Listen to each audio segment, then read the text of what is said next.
मूर्ख साधु और ठग पंचतंत्र की कहानी। एक बार की बात है, किसी गांव के मंदिर में देव शर्मा नाम का एक प्रतिनिष्ठ साधु रहता था।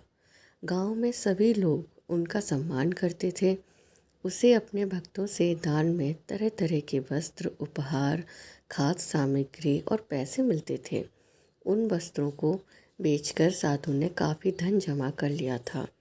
साधु कभी किसी पर विश्वास नहीं करता था और हमेशा अपने धन की सुरक्षा के लिए चिंतित रहता था।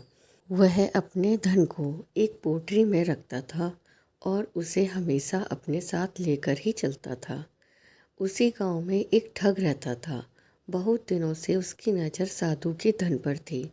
ठग हमेशा साधु का पीछा किया करता था, लेकिन साधु उस गठरी को कभी अपने से अलग नहीं होने देता। आखिरकार उस ठग ने एक छात्र का वेश धारण किया और उस साधु के पास गया। उसने साधु से मन्नत की कि वह मुझे अपना शिष्य बना ले, क्योंकि वह ज्ञान प्राप्त करना चाहता था।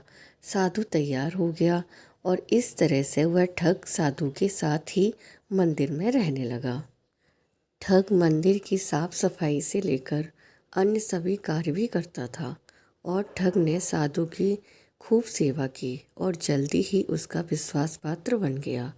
एक दिन साधु को पास के गांव में एक अनुष्ठान के लिए आमंत्रित किया गया। साधु ने वह आमंत्रण स्वीकार किया और निश्चित दिन साधु अपने शिष्य के साथ अनुष्ठान में भाग लेने के लिए निकल पड़ा। रास्ते में एक नदी पड़ी और साधु ने स्नान करने की इच्छा व्यतीत की। उसने पैसों की गठरी को एक कंबल के भीतर रखा और उसे नदी के किनारे रख दिया।